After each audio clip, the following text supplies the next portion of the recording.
દીકરી ગોયાણી કશિશના નમન. માં અને માતૃભૂમિની સૌથી પહેલા મારા વંદન. એ કદાચ પિતાએ આપેલા શ્રેષ્ઠ સંસ્કારો પૈકી એક ગણી શકાય. તો ચાલ આજે હું તમને પિતા વિશે કંઈક કહેવા માંગુ છું. આપણે સૌ જાણીએ છીએ, કવિઓ તેમજ લેખકોએ માં અને માતૃત્વની ઉપમા આપી છે, પરંતુ આજ સુધી ક્યારેય પણ પિતા વિશે ઉપમા આપવામાં નથી આવી કે તેના વિશે લેખ પણ લખવામાં નથી આવ્યા. બાળકો નાના હોય ત્યારથી મોટા થાય ત્યાં સુધી તેને માતૃપ્રેમ નિબંધ આવે છે, પરંતુ આજ સુધી ક્યારેય પણ પિતૃપ્રેમ નિબંધ નથી આવતો. હું માતાનો વિરોધ નથી કરતી, પરંતુ પિતાનું મહત્વ જણાવવા માંગુ છું. પિતા શબ્દ તો સૌ જાણે છે, પરંતુ તેનું મન કોઈ જાણે છે નહીં. તો ચાલો આજે હું જણાવું. પિતા એટલે કે એક મકાનને ટકાવી રાખવા માટે મજબૂત પાયાની જરૂર પડે છે, તે જ પ્રમાણે એક સુંદર પરિવારને ટકાવી રાખવા માટે સાહેબ એક પિતાની જરૂર પડે છે.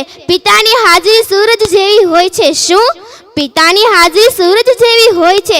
સૂરજ ગરમ જરૂર થાય છે, પણ જો એ ના હોય ને તો અંધકાર છવાઈ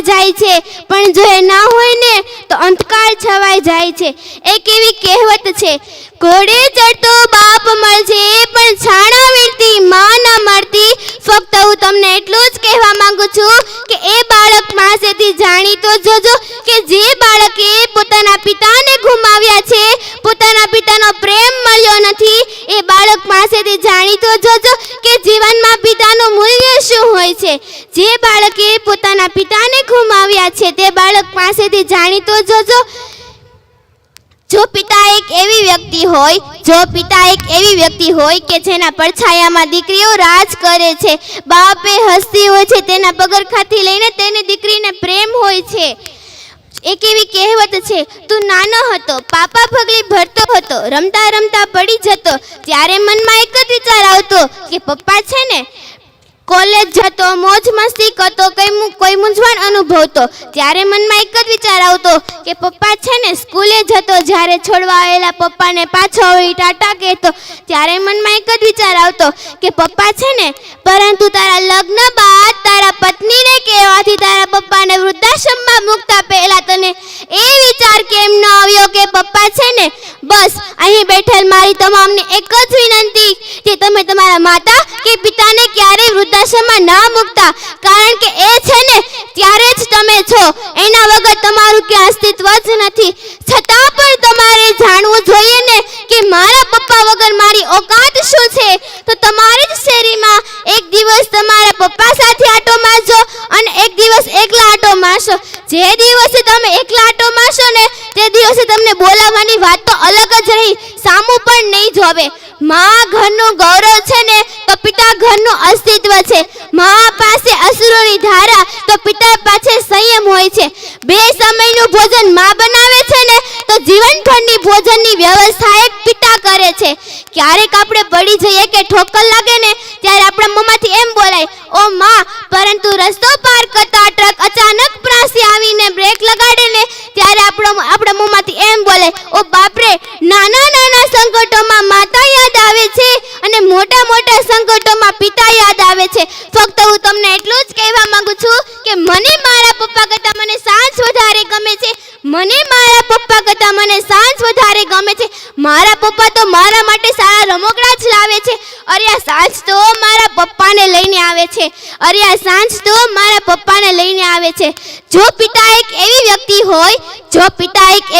હોય કે જેના પડછાયામાં દીકરીઓ રાજ કરે છે, બાપે હસ્તી હોય છે, તેના પગરખાથી લઈને તેની દીકરીને પ્રેમ હોય છે. જો માં એક એવી બેંક હોય કે જ્યાં તમે તમારા બધા જ જોખમ જમા કરાવી શકો છો, તો હું કહું છું કે પિતા એક એવું ક્રેડિટ કાર્ડ કે જ્યાં બેલેન્સ ન હોવા છતાં ખુશીઓની અઢળક મળે છે. અરે હું તો પિતા વિશે કહું તેટલું ઓછું છે, તેના માટે મારા શબ્દો ઘટે છે.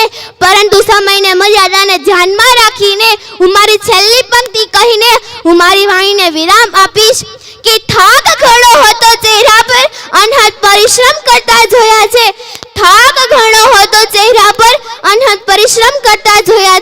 આંખમાં ઊંઘ હતી, ઘણી ચિંતામાં જાગતા જોયા જાગતા જોયા છે, તકલીફો ચારે બાજુની હતી, એકલા હાથે લડતા જોયા છે, તકલીફો ચારે બાજુની હતી, એકલા હાથે લડતા જોયા છે, કોઈ તકલીફો વણાવતા ન હતા, પણ અડધી રાતે જાગીને અમારી ખુલ્લી આંખે ભવિષ્યના સપના સજાવતા જોયા છે, પાય પાય ભેગી કરી અમારી ખુશીઓ ખરીદતા જોયા છે, પાય પાય ભેગી કરી અમારી ખુશીઓ ખરીદતા જોયા છે, પોતાની પસંદગીને ના પસંદ કરી અમારી પસંદગીને પસંદ કરી અપનાવતા જોયા છે. વ્યક્તિ એક હતા પણ વિશેષતા અનેક હતી, વ્યક્તિ એક હતા પણ વિશેષતા અનેક હતી. પિતા સ્વરૂપે મેં સર્જનહારને જોયા છે, પિતા સ્વરૂપે મેં સર્જનહારને જોયા છે. Thank you. જય હિન્દ, જય ભારત.